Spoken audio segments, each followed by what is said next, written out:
Number 1, yes sir. Roll number 100, yes sir. অতঃপর শেষবারের মতো বন্ধ হলো হাজিরা খাতাটা।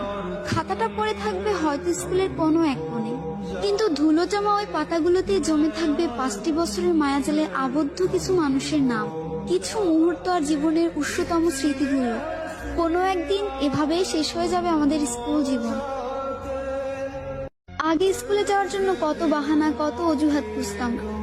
ক্লাস 8-9 ওঠার পরে এমনটা ভাবতে লাগলাম, এই ভালো সময়টা যেন কখনো না ফুরায়। স্কুল থেকে যখন একসাথে বাসায় ফিরতাম, শেষ হয়ে যেত রাস্তা, কিন্তু ফুরতো না আমাদের কথা। সাক্ষী ছিল লাস্ট বেঞ্চ, সাক্ষী ছিল রাস্তা, আমাদের ফেলে আসা হাজারো রূপকথা। ফাইনালি চলে আসলো বিদায়ের সময়। স্কুলে প্রথম দিনটা আর শেষ দিনটা একই ছিল।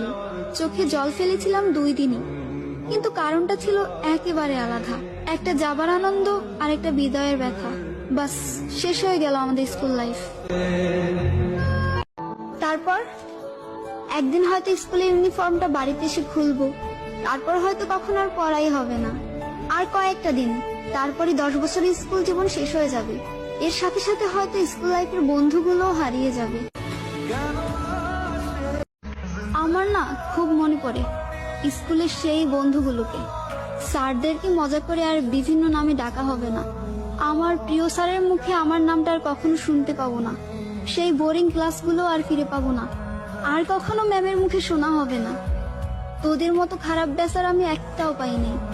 সত্যি চাইলে আর সেই সব দিনগুলো কখনোই ফিরে পাবো না। আমার না খুব মনে পড়ে স্কুলের সেই বন্ধুগুলোকে। স্যারদেরকে মজা করে আর বিভিন্ন নামে ডাকা হবে না। আমার প্রিয় স্যারের মুখে আমার নামটা আর কখনো শুনতে পাবো না। সেই বোরিং ক্লাসগুলো আর ফিরে পাবো না।